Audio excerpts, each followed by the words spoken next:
Hello everyone, आपका हमारे YouTube channel में स्वागत है।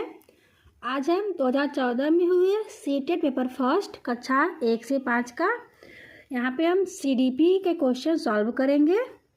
तो चलिए देखिए, पहला क्वेश्चन के मा सी बो यानी कि केंद्रीय माध्यमिक शिक्षा बोर्ड सीबीएसई द्वारा अपनाए गए प्रगतिशील शिक्षा के प्रतिमान में बच्चों का समाजीकरण जिस प्रकार से किया जाता है उससे अपेक्षा की जा सकती है कि 4 ऑप्शन। ए, वे समय नष्ट करने वाली सामाजिक आदतों या प्रकृति का त्याग करें तथा सीखें कि किस प्रकार अच्छी श्रेणियां पाई जा सकती हैं। बी, वे सामाजिक कार्य में सक्रिय भागीदारिता का निर्वाह करें तथा सामाजिक कौशल सीखें। सी, वे बिना प्रश्न उठाए समाज के नियमों विनियमों का अनुपालन करने के लिए तैयार हो सके। डी, किसी भी प्रकार की सामाजिक पृष्ठभूमि होते हुए भी वे वह सब स्वीकार करें जो उन्हें विद्यालय द्वारा प्रदान किया जाता है। तो यहाँ पे आंसर होगा बी, वे सामाजिक कार्य में सक्रिय भागीदारिता का निर्वाह करें तथा सामाजिक कौशल सीखें। ठीक, क्योंकि जो शिक्षा का मूल उद्देश्य होता है वह बच्चों में तार्किक क्षमता के साथ साथ उसके सामाजिक विकास की प्रक्रिया को भी बल प्रदान करती है। ठीक, चलिए हम चलते हैं दूसरे क्वेश्चन पर।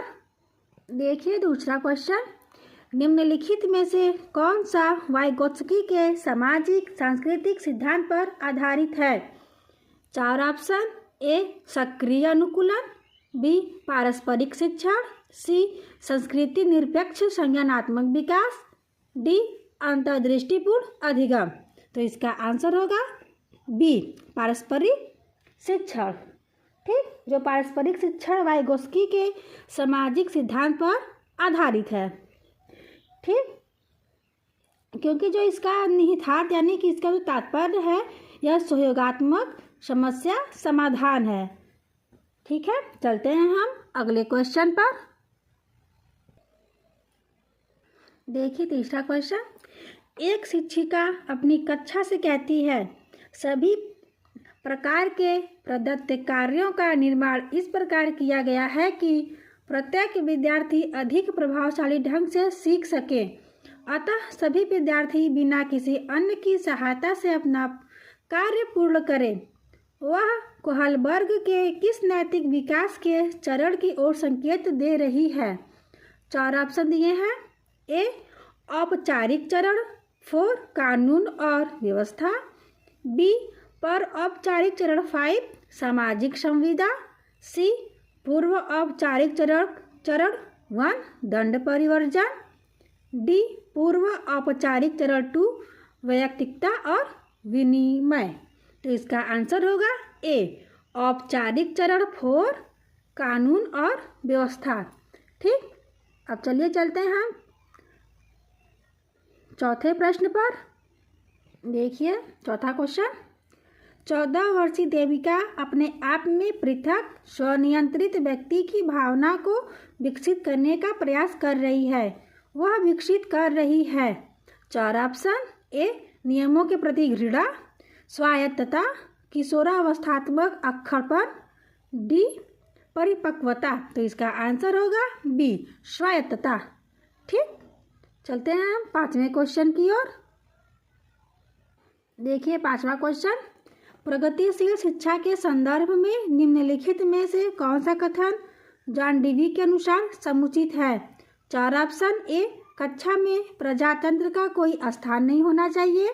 बी, विद्यार्थियों को स्वयं ही सामाजिक समस्याओं को सुलझाने में सक्षम होना चाहिए।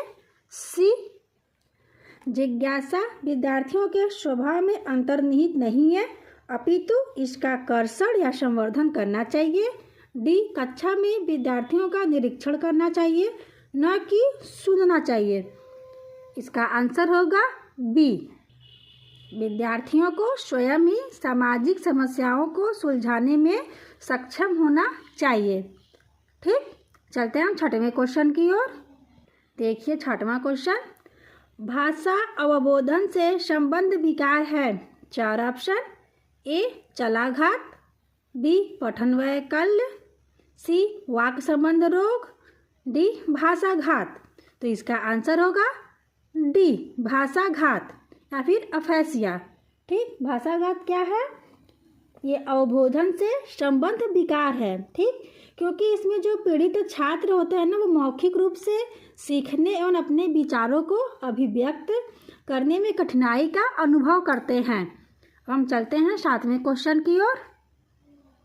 देखिए 7वां क्वेश्चन, निम्नलिखित में से कौन सा आलोचनात्मक दृष्टिकोण बहुबुद्धि सिद्धांत से संबंध नहीं है, यानी कि थियरी ऑफ मल्टीपल इंटेलिजेंस से संबंध नहीं है। इसके 4 ऑप्शन, ए यह शोधाधारित नहीं है, बी विभिन्न बुद्धियां भिन्न भिन्न विद्यार्थियों के लिए विभिन्न पद्धतियों की मांग करती है, सी प्रतिभाशाली विद्यार्थी प्रायः एक क्षेत्र में ही अपनी विशिष्टता प्रदर्शित करते हैं, डी इसका कोई अनुभवात्मक आधार नहीं है। तो इसका आंसर होगा सी प्रतिभाशाली विद्यार्थी प्रायः एक क्षेत्र में ही अपनी विशिष्टता प्रदर्शित करते हैं। ठीक, चलते हैं हम 8वें क्वेश्चन की ओर।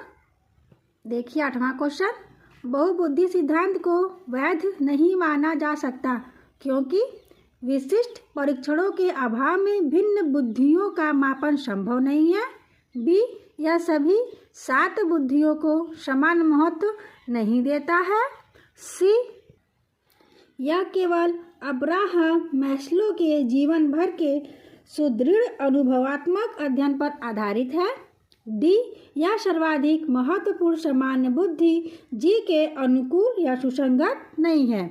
इसका आंसर होगा ए विशिष्ट परीक्षणों के अभाव में भिन्न बुद्धियों का मापन संभव नहीं है। ठीक, हम चलते हैं 9वें क्वेश्चन की ओर। देखिए 9वां क्वेश्चन, कक्षा में विद्यार्थियों के वैयक्तिक विभेद।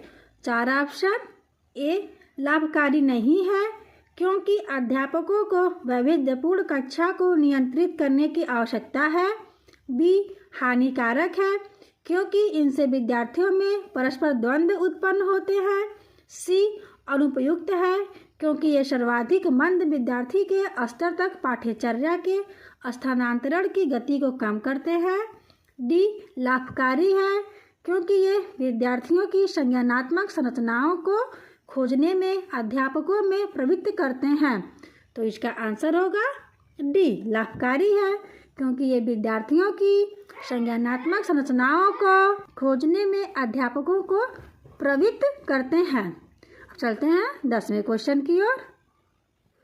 देखिए 10वां क्वेश्चन, विद्यालय आधारित आकलन प्रारंभ किया गया था ताकि 4 ऑप्शन, ए राष्ट्र में विद्यालय शिक्षा संगठनों की शक्ति का विकेंद्रीकरण किया जा सके, बी सभी विद्यार्थियों के संपूर्ण विकास को निश्चित किया जा सके, सी विद्यार्थियों की उन्नति की बेहतर व्याख्या के लिए उनकी सभी गतिविधियों के नियमित अभिलेखन हेतु अध्यापकों को अभिप्रेरित किया जा सके, डी विद्यालय अपने क्षेत्रों में विद्यमान अन्य विभिन्न विद्यालयों की तुलना में प्रतियोगिता द्वारा अपनी विशिष्टता का प्रदर्शन करने हेतु अभिप्रेरित हो सके। ठीक, इसका आंसर होगा बी सभी विद्यार्थियों के संपूर्ण विकास को निश्चित किया जा सके। चलिए चलते हैं 11वें क्वेश्चन की ओर। देखिए 11वां क्वेश्चन, निम्नलिखित में से कौन सा एक अन्य विकल्पों से संबंध नहीं है।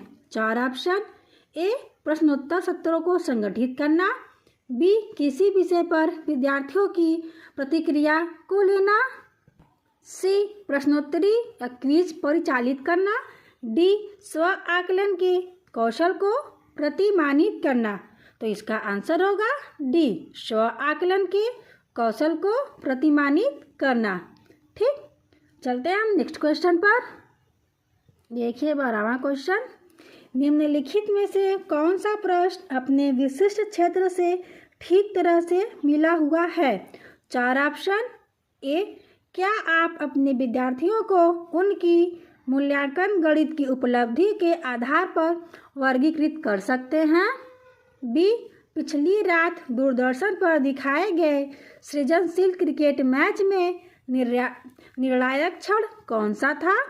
सी, जड़ी बूटियों के प्रयोग द्वारा चिकन अनुप्रयोग पकाने हेतु कोई नई पाक विधि लिखिए। डी, निर्धारित कीजिए कि दिए गए मापकों विश्लेषण में से कौन सा मापक आपको उत्तम परिणामों को पाने में सर्वाधिक प्रवृत्त कर सकता है।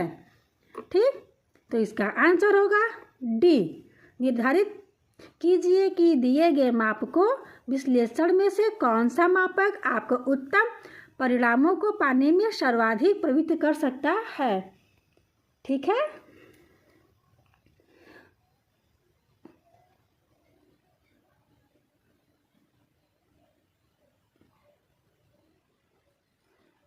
चलिए चलते हैं हम 13वें क्वेश्चन की ओर। देखिए, निम्नलिखित में से कौन सी सर्वाधिक प्रभावकारी विधि हो सकती है जो आपकी इस अपेक्षा को पूरी कर सके कि वंचित विद्यार्थी अपनी भागीदारिता द्वारा सफल हो सके? 4 ऑप्शन है। ए, आप उनकी सफलता हेतु उनकी क्षमता में विश्वास को अभिव्यक्त करें। बी, पढ़ाए जाने वाले विषय में आप अपनी रुचि विकसित कर सकें। सी, अपने लक्ष्य को महसूस करने के लिए बच्चों की अन्य बच्चों से प्रायः तुलना करते रहना। डी, इस बात पर बल देना कि आपकी उनसे उच्च अपेक्षाएं हैं। इसका आंसर होगा ए, आप उनकी सफलता हेतु उनकी क्षमता में विश्वास को अभिव्यक्त करें।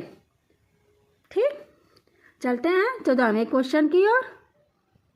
देखिए 14वां क्वेश्चन, निम्नलिखित में से कौन सा विकासात्मक विकार का उदाहरण नहीं है? 4 ऑप्शन। ए, आत्मविमोह। बी, प्रमस्तिघात। सी, पर अभिघातज तनाव। डी, न्यून अवधान सक्रिय विकार। इसका ऑप्शन होगा सी, पर अभिघातज तनाव। ठीक, जो ये पर अभिघातज तनाव है ये विकासात्मक विकार का उदाहरण नहीं है, क्योंकि इसमें जो बालक के विकास की जो प्रक्रिया है ना उनमें अनेक बीमारियां पाई जाती है। इसमें हम कह सकते हैं ऑटिज्म जो ऐसी बीमारी है जिसमें जो बच्चा होता है ना अपने आसपास की वातावरण से अनजान रहता है। ठीक, चलिए हम चलते हैं अब 15वें क्वेश्चन की ओर। बहु शिक्षण शास्त्रीय तकनीकें, वर्गीकृत अधिगम सामग्री, बहु आकलन तकनीकें तथा परिवर्तनीय जटिलता एवं सामग्री का स्वरूप निम्नलिखित में से किससे संबंध है? 4 ऑप्शन। ए, सार्वभौमिक अधिगम प्रारूप। उपचारात्मक शिक्षण। सी, विभेदित अनुदेशन। डी, पारस्परिक शिक्षण। तो इसका आंसर होगा सी, विभेदित अनुदेशन। ठीक, चलिए 16वें क्वेश्चन की ओर। ये 16वां क्वेश्चन देखिए, निम्नलिखित में से प्रतिभाशाली अधिगमकर्ताओं के लिए क्या समुचित है? 4 ऑप्शन। ए, वे अन्यों को भी कुशल प्रभावी बनाते हैं तथा सहयोगी अधिगम के लिए आवश्यक है। बी, वे सदैव अन्यों का नेतृत्व करते हैं और कक्षा में अतिरिक्त उत्तरदायित्व ग्रहण करते हैं। सी, अपनी उच्च स्तरीय संवेदनात्मक के कारण वे भी निम्न श्रेणी पा सकते हैं। डी, बुनियादी तौर पर उनकी मस्तिष्कीय शक्ति के कारण ही उनका महत्व है। इसका आंसर होगा सी, अपनी उच्च स्तरीय संवेदनात्मक के कारण वे भी निम्न श्रेणी पा सकते हैं। चलिए चलते हैं 17वें क्वेश्चन की ओर। विद्यालयों में समावेशन मुख्यतः केंद्रित होता है। 4 ऑप्शन। ए, विशिष्ट श्रेणी वाले बच्चों के लिए सूक्ष्म अति सूक्ष्म प्रावधानों के निर्माण पर। बी, केवल निर्योग्य छात्रों की आवश्यकताओं को पूर्ण करने पर। सी, संपूर्ण कक्षा की कीमत पर निर्योग्य बच्चों की आवश्यकताओं को पूरा करने पर। डी, विद्यालयों में निरक्षर अभिभावकों की शैक्षिक आवश्यकताओं पर। इसका आंसर होगा ए, विशिष्ट श्रेणी वाले बच्चों के लिए सूक्ष्म अति सूक्ष्म प्रावधानों के निर्माण पर। ठीक, चलते हैं 18वें क्वेश्चन की तरफ।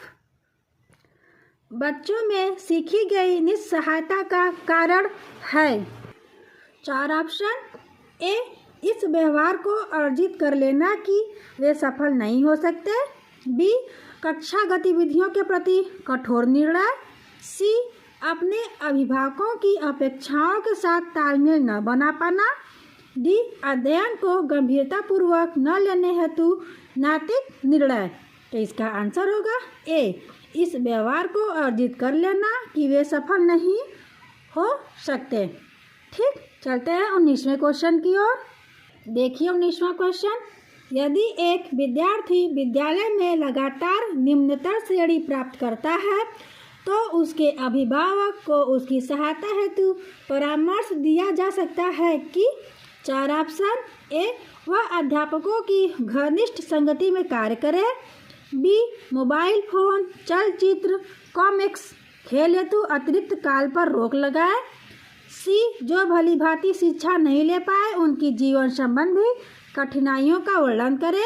डी, घर पर उसको परिश्रम पूर्वक कार्य करने पर बल दे। तो इसका आंसर होगा ए, वह अध्यापकों की घनिष्ठ संगति में कार्य करे। ठीक, देखिए 20वां क्वेश्चन। निम्नलिखित में से समस्या समाधान को क्या बाधित नहीं करता। 4 ऑप्शन। ए, अंतर्दृष्टि। बी, मानसिक प्रारूपता। सी, मोर्चाबंदी। डी, निर्धारण। इसका आंसर होगा ए, अंतर्दृष्टि। अंतर्दृष्टि ए। ठीक, क्योंकि हम कह सकते हैं जो अंतर्दृष्टि होती है ना वो समस्या समाधान को बाधित नहीं करती, क्योंकि जो अंतर्दृष्टि का जो संबंध है वो किसी विषय वस्तु के संबंध में किसी विशेष कारण या प्रभाव को समझने से है। ठीक, चलते हैं 21वें क्वेश्चन की ओर। देखिए, एक शिक्षिका पाठ को पूर्व पठित पाठ से जोड़ते हुए बच्चों को सारांश लिखना सिखा रही है। वह क्या कर रही है। 4 ऑप्शन। ए, वह बच्चों की पाठ समझने की स्वशैली विकसित करने में सहायता कर रही है। बी, वह बच्चों को संपूर्ण पाठ्यवस्तु को पूर्ण रूप से न पढ़ने की आवश्यकता का संकेत दे रही है। सी, वह आकलन के दृष्टिकोण से पाठ्यवस्तु के महत्व को पुनर्बलित कर रही है। डी, वह विद्यार्थियों को सामर्थ्यानुकूल स्मरण करने को प्रेरित कर रही है। इसका आंसर होगा ए, वह बच्चों की पाठ समझने की स्वशैली विकसित करने में सहायता कर रही है। देखिए क्वेश्चन संख्या 22। एक बच्चा अपनी मातृभाषा सीख रहा है, वह दूसरा बच्चा वही भाषा द्वितीय भाषा के रूप में सीख रहा है। दोनों निम्नलिखित में से कौन सी समान प्रकार की त्रुटि कर सकते हैं। 4 ऑप्शन है। ए, अधिकाधिक सामान्यीकरण। बी, सरलीकरण।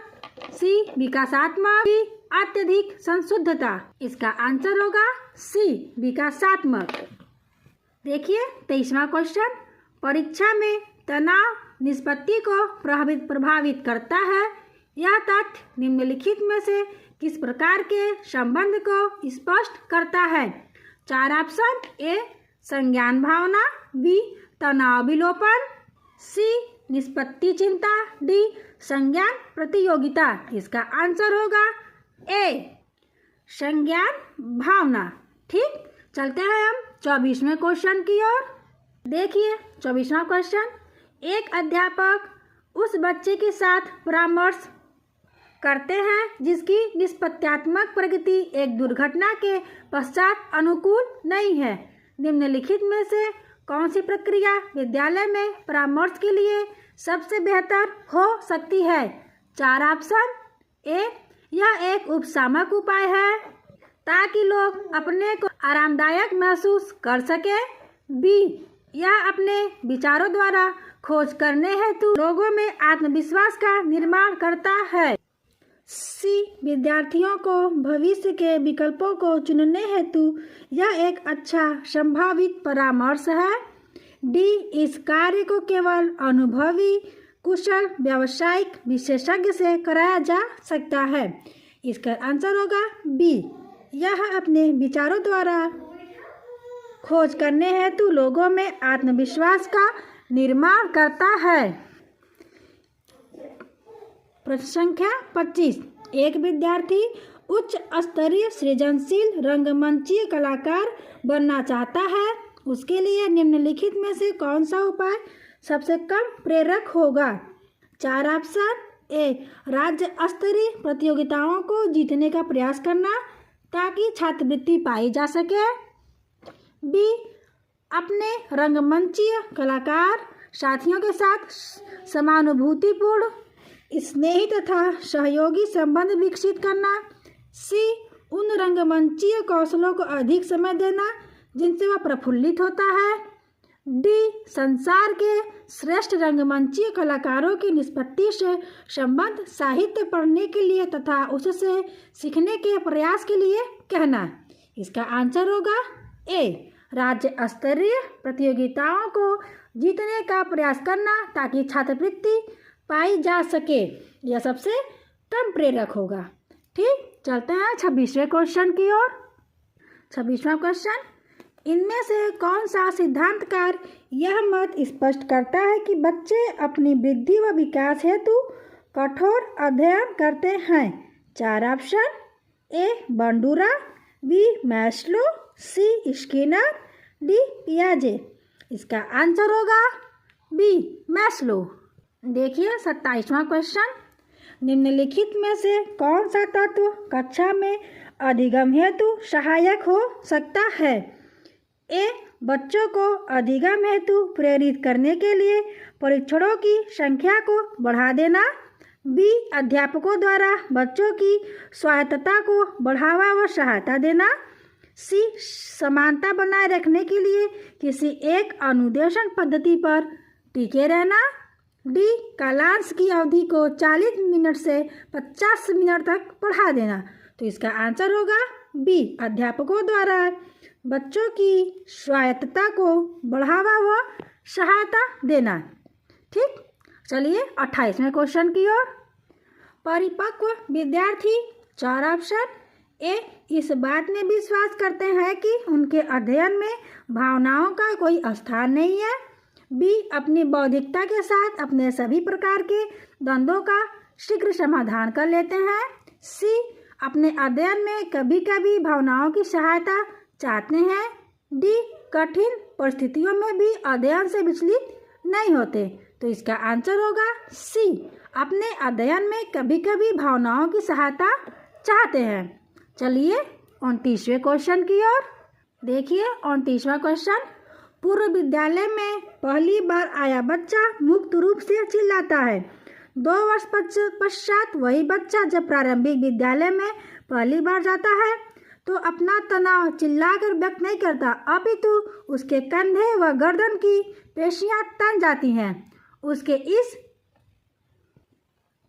व्यावहारिक परिवर्तन का क्या सैद्धांतिक आधार हो सकता है? 4 ऑप्शन। ए, विकास क्रमिक प्रकार से होता है। बी, विकास निरंतरीय होता रहता है। सी, अलग अलग लोगों में विकास भी भिन्न रूप से होता है। डी, विभेद व एकीकरण विकास के लक्षण है। इसका आंसर होगा डी, विभेद व एकीकरण विकास के लक्षण हैं। चलते हैं हम अगले क्वेश्चन की ओर, जो सीटीपी का लास्ट क्वेश्चन है। देखिए, निम्नलिखित में से कौन सा कथन सत्य है? 4 ऑप्शन। ए, आनुवंशिक बनावट व्यक्ति की परिवेश की गुणवत्ता के प्रति प्रत्युत्तरात्मकता को प्रभावित करती है। बी, गोद लिए गए बच्चों का वही बुद्धि लब्धांक IQ होता है जो गोद लिए गए उनके सहोदर भाई बहन का होता है। सी, अनुभव मस्तिष्क के विकास को प्रभावित नहीं करता। डी, विद्यालयीकरण का बुद्धि पर कोई प्रभाव नहीं पड़ता। इसका आंसर होगा ए, आनुवंशिक बनावट व्यक्ति की परिवेश की गुणवत्ता के प्रति प्रत्युत्तरात्मकता को प्रभावित करती है, यानी कि ए। तो आज यहाँ पे CDP के 30 क्वेश्चन सॉल्व करा दिए गए हैं। उम्मीद